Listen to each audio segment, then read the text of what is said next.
बड़ी खबर आपको कोटपुतली के बानसूर से बता दें। अवैध हथियार के साथ एक युवक गिरफ्तार हुआ है। आरोपी से देसी कट्टा सहित जिंदा कारतूस बरामद किया गया है। बानसूर थाना पुलिस ने कार्रवाई की है। गिरफ्तार आरोपी महनपुर का निवासी बताया जा रहा है। तो बानसूर थाना पुलिस ने कार्रवाई करते हुए अवैध हथियार रखने के आरोप में एक युवक को गिरफ्तार किया है। गिरफ्तार आरोपी विनोद स्वामी महनपुर गांव का रहने वाला है। आरोपी से देसी कट्टा और जिंदा कारतूस बरामद किया गया है। पुलिस ने बताया था कि सूचना मिली थी आरोपी के पास अवैध हथियार है। इस पर पुलिस ने आरोपी को थाने लाकर पूछताछ की, लेकिन वो आवेशित हो गया और सूचना देने वालों को जान से मारने की धमकी देने लगा। बाद में आरोपी ने अवैध हथियार होने की बात स्वीकार की और कोथल की पहाड़ी की तलहटी में हथियार छुपाने की बात को बोली। इस पर पुलिस ने मौके से हथियार को जब्त कर लिया। तो ये बड़ी जानकारी आप तक पहुंचा रही हैं। बानसूर थाना पुलिस की कार्रवाई देखने को मिली है। कोटपुतली के बानसूर से खबर है, जहां एक आरोपी को अवैध हथियार के साथ गिरफ्तार किया गया है। आरोपी से देसी कट्टा सहित जिंदा कारतूस बरामद हुआ है।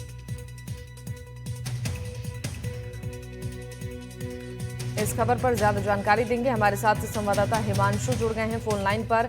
हिमांशु, अवैध हथियार के साथ युवक की गिरफ्तारी की जानकारी मिल रही है। इस मामले को लेकर क्या जानकारी है? जी बिल्कुल, बानसूर थाना पुलिस ने कार्रवाई करते हुए अवैध हथियार रखने के आरोप में एक युवक गिरफ्तार किया है।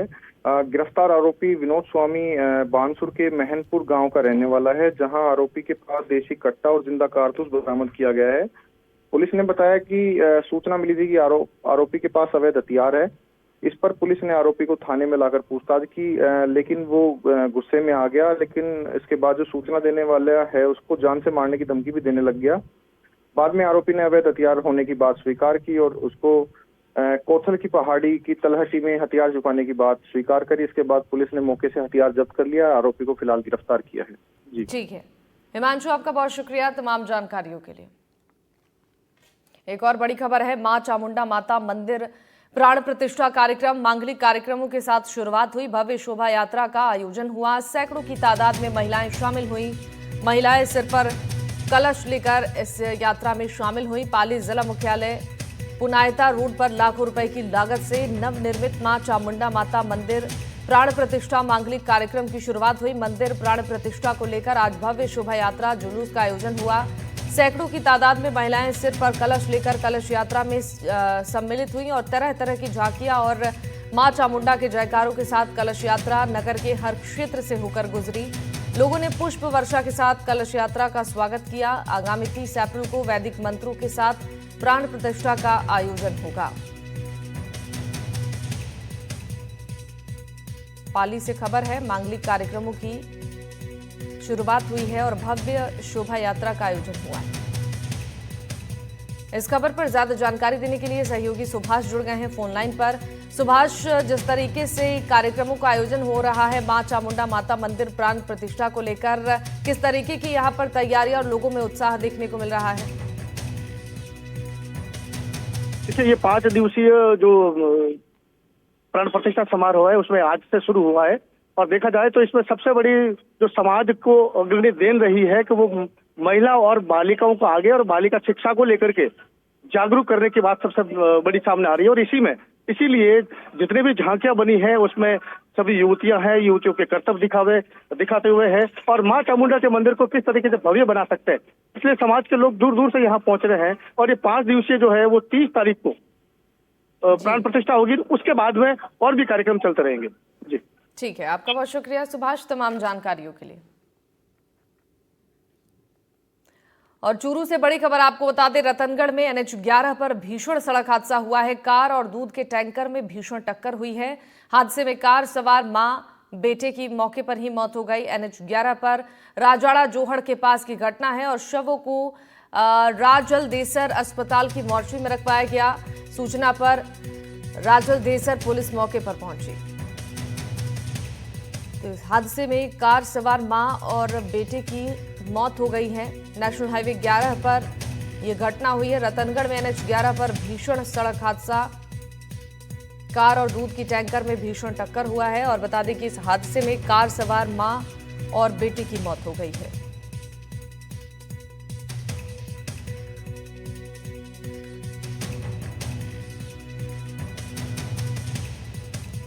तो ये भीषण सड़क हादसा चूरू में हुआ है, जहां हादसे में कार सवार मां और बेटी की मौत हो गई है। NH11 पर यह हादसा हुआ है। रतनगढ़ में नेशनल हाईवे 11 पर भीषण हादसा हुआ। बता दें कि कार और दूध के टैंकर में जोरदार टक्कर हो गई। हादसे में कार सवार मां और बेटे की मौत हो गई है।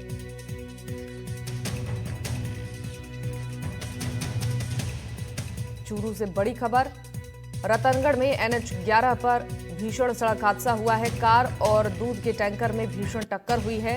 हादसे में कार सवार मां और बेटे की मौके पर मौत हो गई है।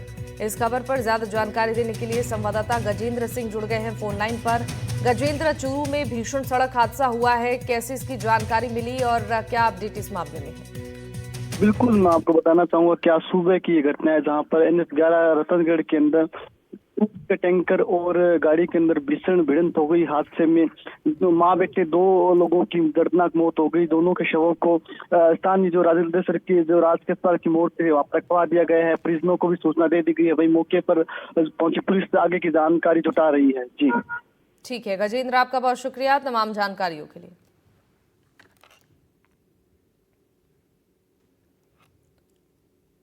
उदयपुर से बड़ी खबर आपको बता दें, चिकित्सा विभाग की बड़ी कार्रवाई। शहर के देहली गेट पर पकड़ा गया 500 किलो मावा।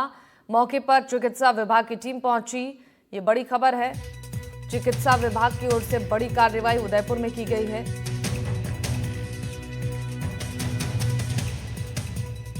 शहर के देहली गेट पर 500 किलो मावा पकड़ा गया है और मौके पर चिकित्सा विभाग की टीम पहुंची है।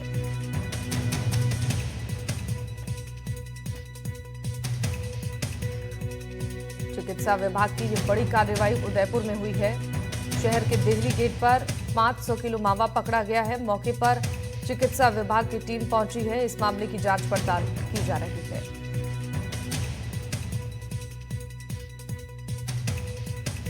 ये बड़ी खबर उदयपुर से।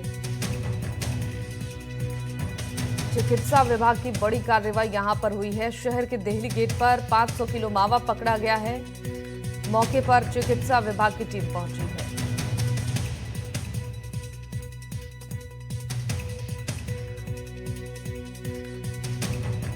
शहर के देहली गेट पर ये 500 किलो मावा पकड़ा गया है और मौके पर चिकित्सा विभाग की टीम भी पहुंची है। ये बड़ी कार्रवाई चिकित्सा विभाग की टीम ने की है।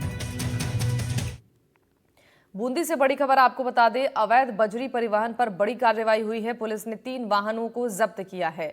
2 ट्रैक्टर ट्रॉली और 1 डंपर जब्त हुआ है। कार्रवाई के दौरान वाहन चालक मौके से फरार हो गया। जिले की लाखेरी थाना पुलिस ने इस कार्रवाई को अंजाम दिया है। बूंदी से ये बड़ी जानकारी है। अवैध बजरी परिवहन पर बड़ी कार्रवाई की गई है। पुलिस ने 3 वाहनों को जब्त किया है, जिसमें 2 ट्रैक्टर ट्रॉली और 1 डंपर जब्त किया गया है। इस कार्रवाई के दौरान वाहन चालक मौके से फरार हो गया। जिले की लाखेरी थाना पुलिस ने कार्रवाई की है। ये बड़ी खबर, अवैध बजरी परिवहन पर बड़ी कार्रवाई बूंदी में की गई है। पुलिस ने 3 वाहनों को जब्त किया है।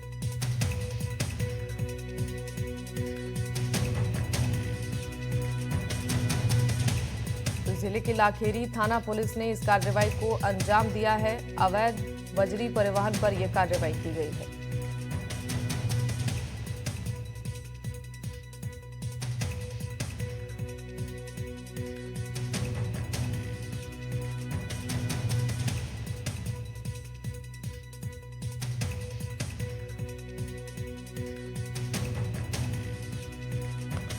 तीन वाहनों को पुलिस ने जब्त किया है। 2 ट्रैक्टर ट्रॉली और 1 डंपर जब्त हुआ। मैं सहयोगी सलीम जुड़ गए इस खबर पर ज्यादा जानकारी देने के लिए। सलीम, आपसे जानना चाहेंगे, जिस तरीके से पुलिस की ये कार्रवाई बूंदी में देखने को मिली है अवैध बजरी परिवहन के खिलाफ, क्या इस पूरे मामले में टीम को सफलता मिली है? देखिए, बिल्कुल राजस्थान के मुख्यमंत्री के विशेष अभियान चलाया जा रहा है पूरा राजस्थान भर में। इसी कड़ी में जो है बूंदी में लगातार पुलिस टीम कार्रवाई कर रही है। जहां पर भी उन्हें बजरी की जो है अवैध परिवहन की सूचना मिल रही है तो वो कार्रवाई कर रही है।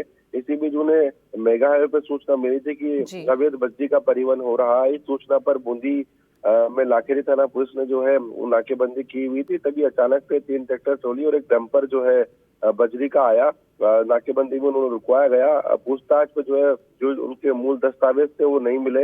ऐसे में पुलिस ने मौके पर कार्रवाई करते हुए 2 ट्रैक्टर ट्रॉली एक डंपर को जब्त किया है। कार्रवाई के दौरान जो है ये जो चालक थे वो फरार हो गए। पुलिस ने जो है इनकी गिरफ्तारी के लिए जगह जगह पर दबिश दी, लेकिन ये गिरफ्तार नहीं हो पाए हैं। तीनों वाहनों को जो है जब्त कर लिया गया है। कानूनी कार्रवाई की जा रही है। अधिकारियों का कहना है कि इनके विरुद्ध जो है मामला दर्ज कर लिया गया है और जो जब्त की गई बजरी है इनसे लाखों रुपए का यहाँ पर जुर्माना वसूला जाएगा। जी ठीक है, आपका बहुत शुक्रिया सलीम तमाम जानकारियों के लिए। संविधान बचाओ अभियान के तहत कांग्रेस आज जयपुर में रैली करने जा रही है। पार्टी अध्यक्ष मल्लिकार्जुन खड़गे रैली में शामिल होने के लिए जयपुर पहुंचेंगे और जनसभा को संबोधित करेंगे। खड़गे को प्रदेश कांग्रेस की ओर से संगठन के अब तक भरे पदों की रिपोर्ट दी जाएगी और रैली में संगठन महासचिव केसी वेणुगोपाल, महासचिव सचिन पायलट, प्रदेश अध्यक्ष गोविंद सिंह डोटासरा, राजस्थान प्रभारी सुखजिंदर सिंह रंधावा, पूर्व मुख्यमंत्री अशोक गहलोत, नेता प्रतिपक्ष टीकाराम जूली सहित कई वरिष्ठ कांग्रेस नेता शामिल होंगे।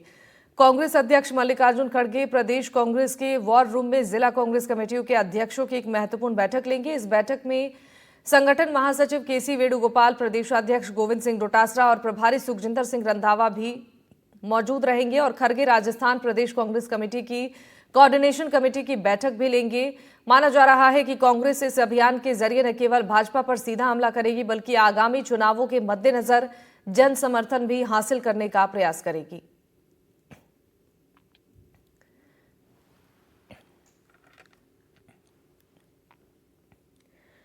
और जम्मू कश्मीर के पहलगाम में हुए आतंकी हमले के बाद केंद्र सरकार ने पाकिस्तान पर कई तरह की पाबंदियां लगाई हैं। इनमें शॉर्ट टर्म वीजा पर भारत आए पाकिस्तानी नागरिकों को वापस भेजना भी शामिल है।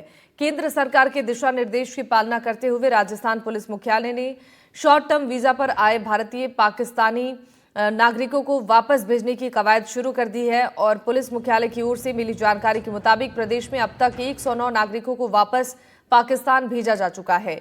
ये कार्रवाई केंद्र सरकार के आदेश और सुरक्षा प्रोटोकॉल के तहत की गई है। पुलिस अधिकारियों के मुताबिक पाकिस्तानी नागरिकों पर निगरानी और वीजा नियमों की सख्त पालना को लेकर विशेष निर्देश जारी किए गए हैं।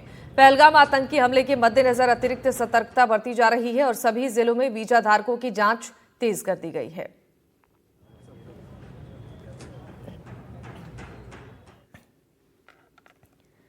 जम्मू कश्मीर के पहलगाम में आतंकवादी हमले के बाद पाकिस्तानी नागरिकों को भारत छोड़ने के लिए डेडलाइन जो दी गई थी वो खत्म हो गई है। अटारी बॉर्डर से 531 पाकिस्तानी वापस लौट चुके हैं। केंद्र सरकार के आदेश का पालन करते हुए कई राज्य सरकारों ने उनके राज्य में मौजूदा पाकिस्तानी नागरिकों को वापस पाकिस्तान भेज दिया है। पाकिस्तानी नागरिकों के भारत छोड़ने की डेडलाइन खत्म हो गई है। केंद्र सरकार के निर्देश पर सभी राज्यों ने अपने इलाके में अभियान चलाया और सभी राज्यों में रह रहे पाकिस्तानी नागरिकों को वहां से वापस भेजा। अटारी बॉर्डर पर पाकिस्तानी नागरिकों की लंबी लाइन लग गई। इन्हें भारत सरकार के अल्टीमेटम के बाद पाकिस्तान वापस भेजा जा रहा है। पहलगाम में हुए आतंकी हमले के बाद केंद्र सरकार ने बड़े फैसले लिए थे। ये फैसला उन्हीं में से एक था। जिन लोगों को लौटना पड़ा है उन्हें कुछ समझ नहीं आ रहा कि करे क्या। 2007 आज तक जाऊँ थे पासपोर्ट मीडियन मारा आप चेक ऐसा नहीं हुआ कभी, ऐसा कभी नहीं थी। वो पहले कोई थी, मेरे बच्चे की शादी 29 तारीख छोड़ के जा रही हूँ बच्चों के वास्ते। हमारे मदर को नहीं जाने देने, इंडियन पासपोर्ट है इसलिए, और माँ के बगैर हम नहीं रह सकते। हम भी नहीं जाएंगे, मदर को नहीं छोड़ेंगे। तो ये अभी आए, इनको 15 तारीख को बॉर्डर क्रॉस किया था। इनकी 45 दिन की वीजा थी, वो कुछ हलचल ऐसी हो गई तो इनको मजबूरन वापस जाना पड़ा। हम आए थे आज 4 को आए थे, अब 4 अप्रैल को आए थे। 1.5 महीने का वीजा था। अब हालात ऐसे हो गए तो मजबूरन जाना पड़ता।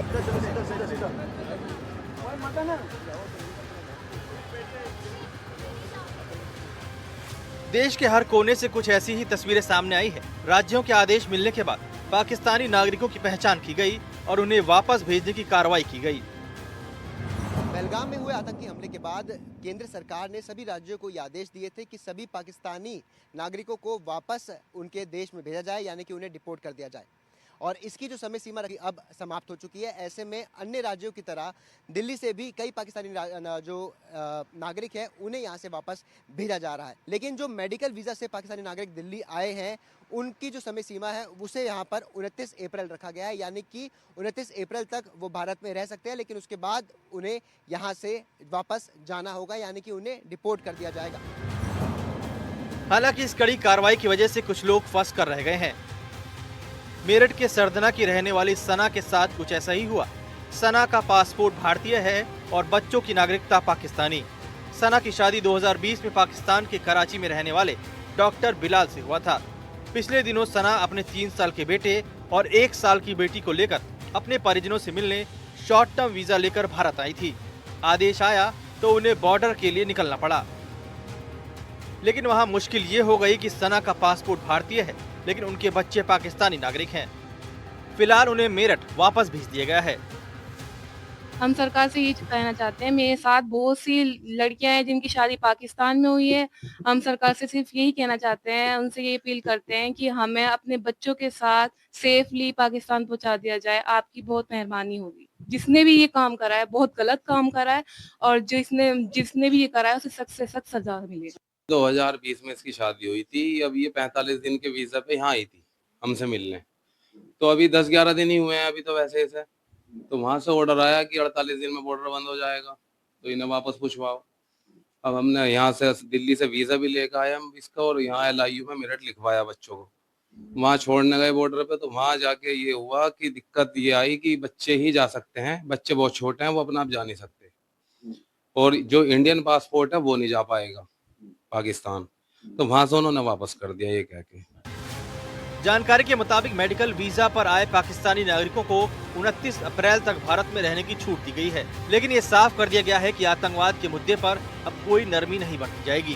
Bureau report, NDTV India.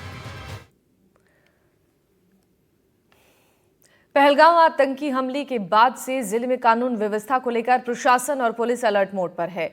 Collector Namita Mehta और पुलिस अधीक्षक योगेश गोयल ने रविवार रात शहर का दौरा किया और साथ ही अभय कमांड सेंटर का निरीक्षण कर निगरानी तंत्र को और ज्यादा मजबूत करने और सोशल मीडिया पर भी पैनी नजर रखने को निर्देश दिए हैं।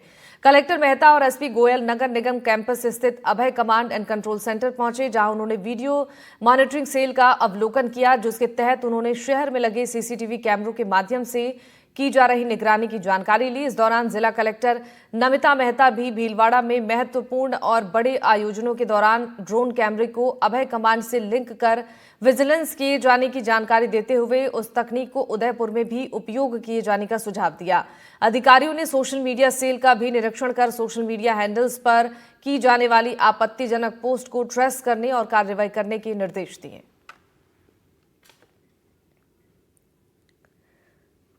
पहलगाम आतंकी हमले को लेकर रींगस मुस्लिम समाज में भारी आक्रोश व्याप्त है। मौलाना हाफिज मेवात के नेतृत्व में बड़ी संख्या में मुस्लिम समाज के लोगों ने कस्बे की सबसे बड़ी जामा मस्जिद के सामने देर रात विरोध प्रदर्शन किया और जमकर आतंकवाद और पाकिस्तान के खिलाफ नारेबाजी की। मौलाना हाफिज मेवात ने कहा कि ये हमला मानवता पर हमला था, अपराधियों को किसी भी हाल में बख्शा नहीं जाना चाहिए। कि पाकिस्तान के साथ सख्त से सख्त कार्रवाई की जाए। ये जो हमला हुआ है वो एक खौफनाक शर्मनाक चीज है। ये इंसानियत के खिलाफ है, तो पाकिस्तान को मुंह तोड़ जवाब दिया जाए। तमाम देशवासियों को ये पैगाम देना चाहता हूँ, आपस में नफरत बुग़्ज़ अदावत को ख़त्म किया जाए और आपस में मोहब्बत इखलास के साथ ज़िंदगी बशर किया जाए। मेरे देश को आज नफरत की आग में इन आतंकवादियों ने तहस नहस कर दिया है। इसलिए हम सरकार से मांग करते हैं इन जालिमों को सख्त सख्त सज़ा दी जाए। इसका अंजाम वो अंजाम दिया जाए जो दुनिया में ऐसे काम को अंजाम देने से पहले 100 बार सोच ले।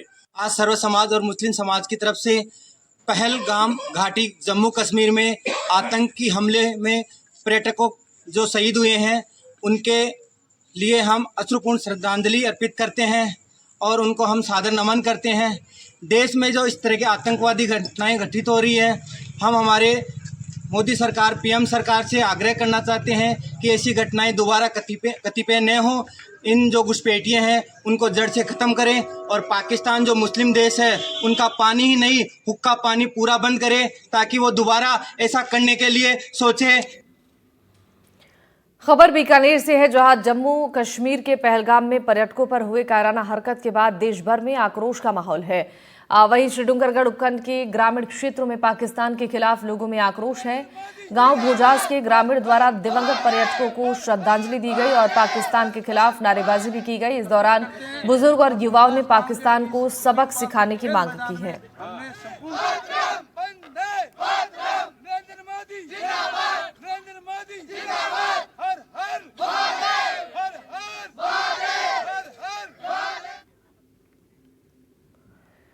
राजस्थान की राजधानी में मचे सियासी बवाल के बाद प्रशासन बेहद गंभीर है। बीजेपी विधायक को लेकर नाराजगी जब सड़कों पर उतरी तो लोगों के विरोध को प्रशासन ने बड़ी ही सूझबूझ से शांत करवाया। अभी भी जयपुर में क्या हालात बने हुए हैं, इस रिपोर्ट के जरिए आपको दिखाते हैं।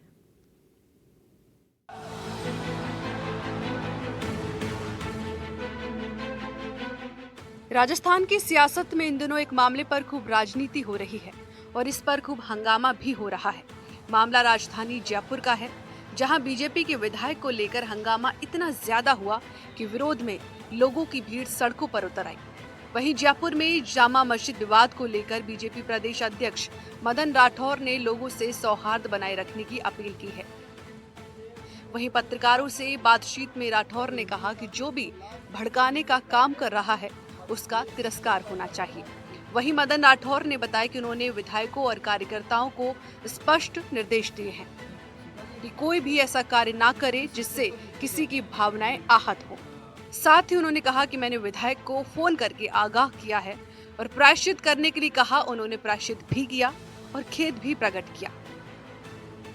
हमने पहले भी आगाह किया कि हमारे किसी भी नेता को, किसी भी कार्यकर्ता को ऐसा कोई काम नहीं करना है कि जिससे किसी की भावनाओं को ठेस पहुँचे, किसी के सम्मान को ठेस पहुँचे। ऐसा कोई कृत्य नहीं करना है। हम सभी धर्मों का सम्मान करते हैं, सभी धार्मिक स्थलों का भी सम्मान करते हैं। जहाँ पर किसी की आस्था टिकी हुई है उनका हम पूरा सम्मान करेंगे, उनकी रक्षा भी करेंगे।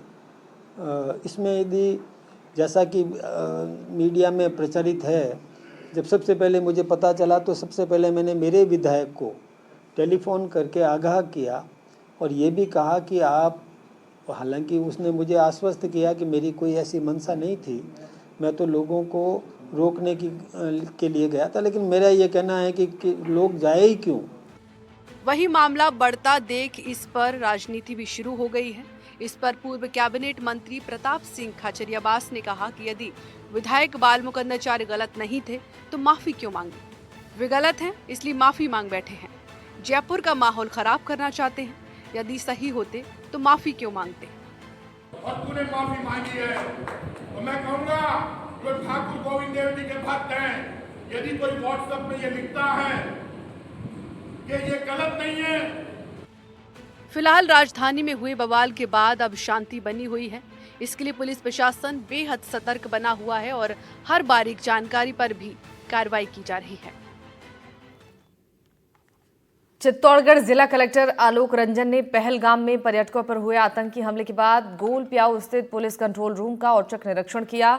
इस दौरान पुलिसकर्मियों को शहर में गश्त के दौरान अवैध गतिविधियों पर कड़ी नजर रखने के निर्देश दिए। जिला कलेक्टर ने निरीक्षण के दौरान उपस्थित पुलिसकर्मियों से कहा कि शहर में गश्त के दौरान जगह जगह चेकिंग की जाए और अवैध गतिविधियों पर कड़ी नजर रखें। उन्होंने पहलगाम में हुए आतंकी हमले को देखते हुए जिले में सुरक्षा व्यवस्था को और मजबूत करने के निर्देश दिए। आपको बता दें कि जम्मू कश्मीर में पर्यटकों की सुरक्षा को लेकर प्रशासनिक अधिकारी लगातार सक्रिय हैं और सुरक्षा उपायों की समीक्षा कर रहे हैं।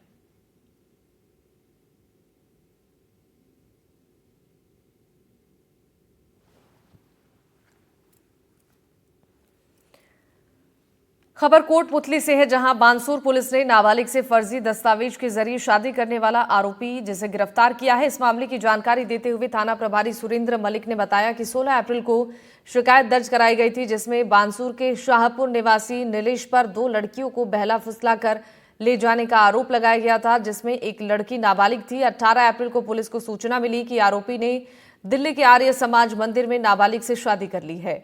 पुलिस ने कार्रवाई करते हुए 19 अप्रैल को दोनों लड़कियों को बरामद कर लिया। इस मामले में पहले पीड़िता की बहन को गिरफ्तार किया गया है, जिसे फर्जी दस्तावेज तैयार करवाने में जिसने मदद करी थी, और फिलहाल पुलिस मामले की में शामिल वकील की भूमिका की जांच कर रही है।